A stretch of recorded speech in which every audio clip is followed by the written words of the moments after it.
తెలంగాణ రాష్ట్రంలో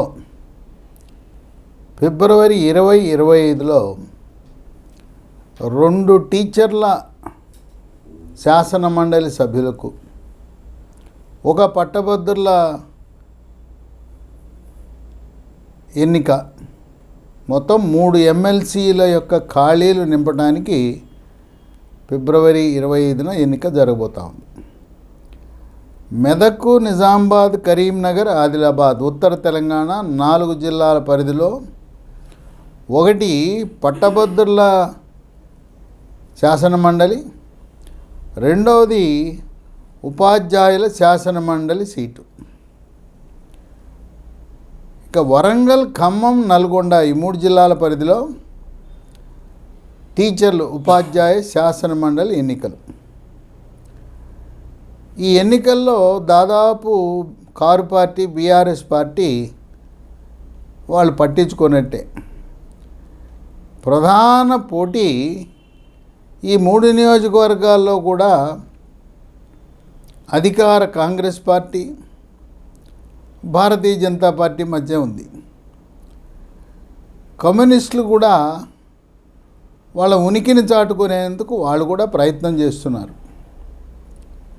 మెదక్, నిజామాబాద్, కరీంనగర్, ఆదిలాబాద్లో భారతీయ జనతా పార్టీ చాలా బలంగా ఉంది. ఎందుకంటే మెదక్ లోక్సభ సభ్యుడు రఘునందన్ రావు, నిజామాబాద్ లోక్సభ సభ్యుడు ధర్మపురి అరవింద్, కరీంనగర్లో మంత్రి, కేంద్ర మంత్రి బండి సంజయ్, ఆదిలాబాద్లో నగేష్ 4 సీట్లను కైవసం చేసుకుని చాలా బలంగా ఉంది భారతీయ జనతా పార్టీ.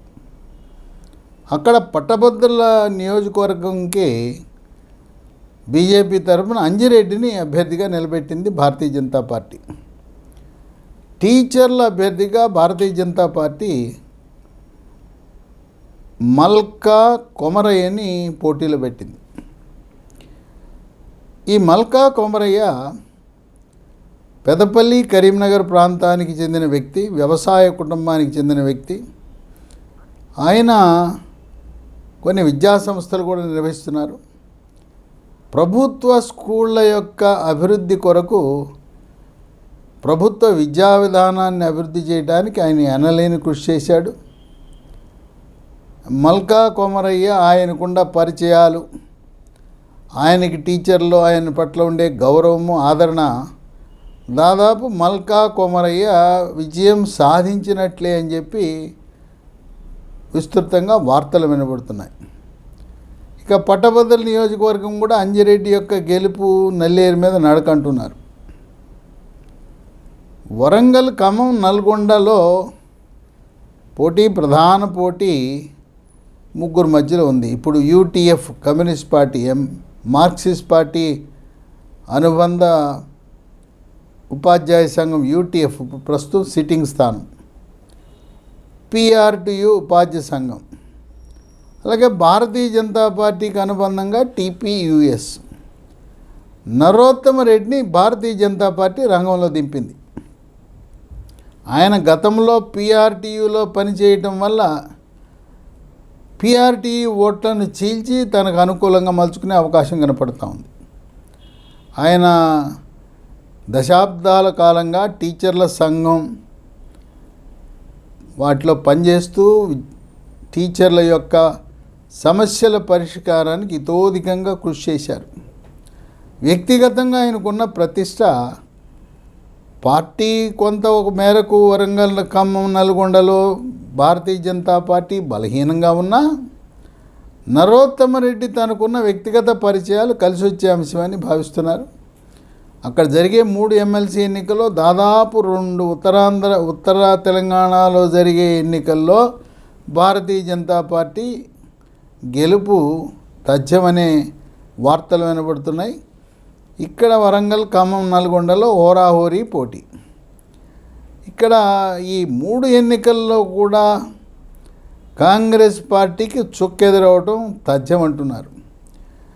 ఎందుకంటే ప్రభుత్వం అధికారంలోకి వచ్చిన కాంగ్రెస్ పార్టీ 4 DAలు, డేర్నెస్ అలవెన్సులు, కరువు బత్యాలు 4 ఇవ్వాల్సి ఉండగా 1 ఇచ్చారు.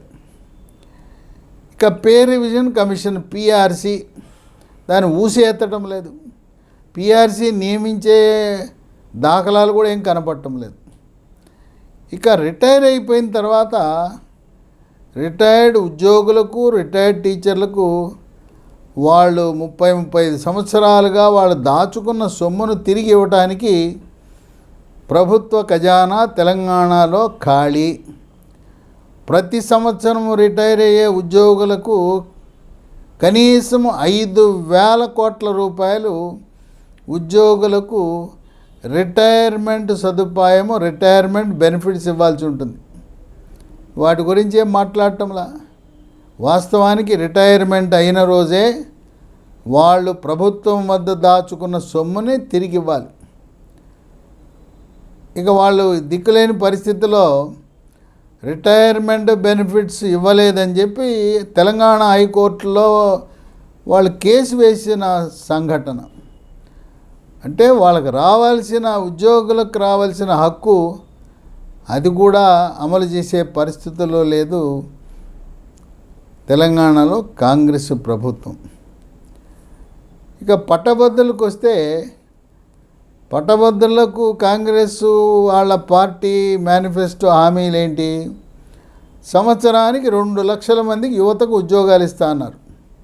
సంవత్సరం అయింది, కేవలం 20,000 మందితోనే సరిపెట్టి 2 లక్షలు అని చెప్పారు. 20,000కే ఫుల్ స్టాప్. కనుక ఆ హామీ కూడా నెరవేరలేదు. నిరుద్యోగులు చాలా నిరుత్సాహంతో ఈ ప్రభుత్వాన్ని ఎప్పుడు సాగనంపుదామా అని ఉద్యమించడానికి సిద్ధపడుతున్నారు.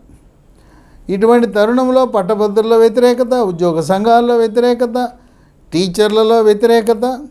కనుక కాంగ్రెస్ పార్టీ అధికారంలోకి వచ్చి ఆచరణ సాధ్యము కాని హామీలు ఇచ్చి 6 గ్యారెంటీలు అని చెప్పి ప్రజలను మభ్యపెట్టి మోసం చేసి గద్దెనెక్కి ఏ యొక్క గ్యారెంటీ హామీలు అమలు చేయట్లేదని వాపోతున్నారు.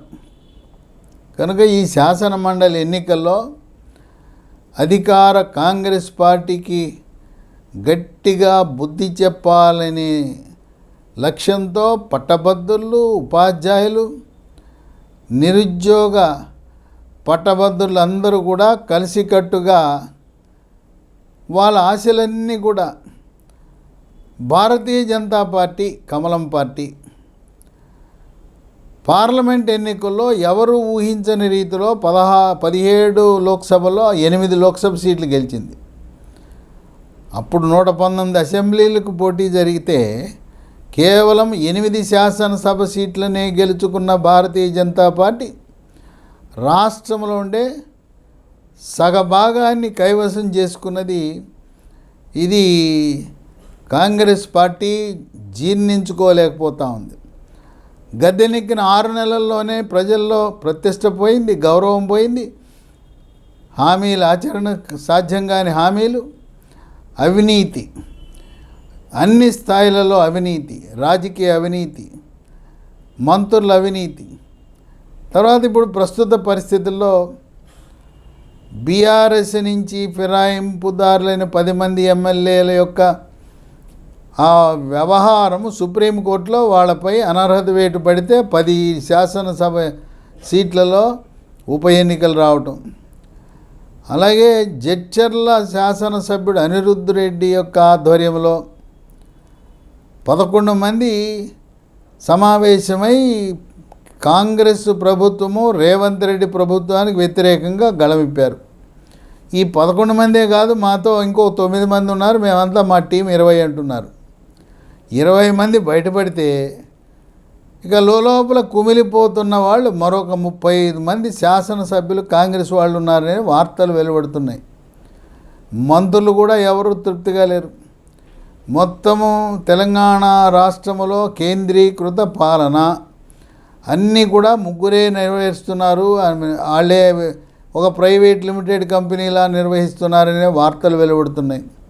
ముఖ్యమంత్రి రేవంత్ రెడ్డి, ఉప ముఖ్యమంత్రి బట్టి విక్రమార్క, రెవెన్యూ మంత్రి పొంగులేటి శ్రీనివాసరెడ్డి ఇక మీ ముగ్గురు తప్పనిచ్చి మిగతా మంత్రులు, ఎమ్మెల్యేలు, ఎంపీలు, ఎమ్మెల్సీలు అందరూ కూడా ఉత్సవ విగ్రహాలే, నామమాత్రమే. వాళ్ళు నియోజకవర్గాలలో 5-10 లక్షల రూపాయల పనులు కూడా చేయించుకోలేని దుస్థితిలో ఉన్నారు ఈ కాంగ్రెస్ ఎమ్మెల్యేలు. ఈ కాంగ్రెస్ ఎమ్మెల్యేలకి ముఖ్యమంత్రి ఇంటర్వ్యూ ఇవ్వటం లేదని, మంత్రులు ఇంటర్వ్యూ ఇవ్వటం లేదని వాపోతున్నారు.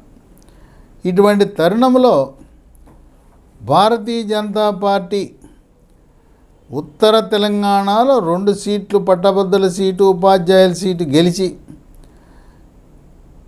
ఇక్కడ వరంగల్, ఖమ్మం, నల్గొండలో గట్టి పోటీ ఇస్తే రాబోయే 2028తో పదవీకాలం శాసనసభకు ముగిసిన 2029లో జమిలి ఎన్నికలు జరుగుతాయి. 2029లో జరిగే జమిలి ఎన్నికలే కాక ఈ 2 శాసన మండలి సీట్లు గెలిస్తే 10 ఉప ఎన్నికలు, 10 శాసనసభ సీట్లలో ఉప ఎన్నికలలో భారతీయ జనతా పార్టీ కనీసం 10లో 6 గెలవాలనే ఒక వ్యూహరచన చేస్తున్న తరుణంలో ఒక విధంగా ప్రజల నాడి, ఓటర్ల నాడి ఈ శాసన మండలి ఎన్నికల ద్వారా తెలుస్తుందని రాజకీయ విశ్లేషకులు భావిస్తున్నారు.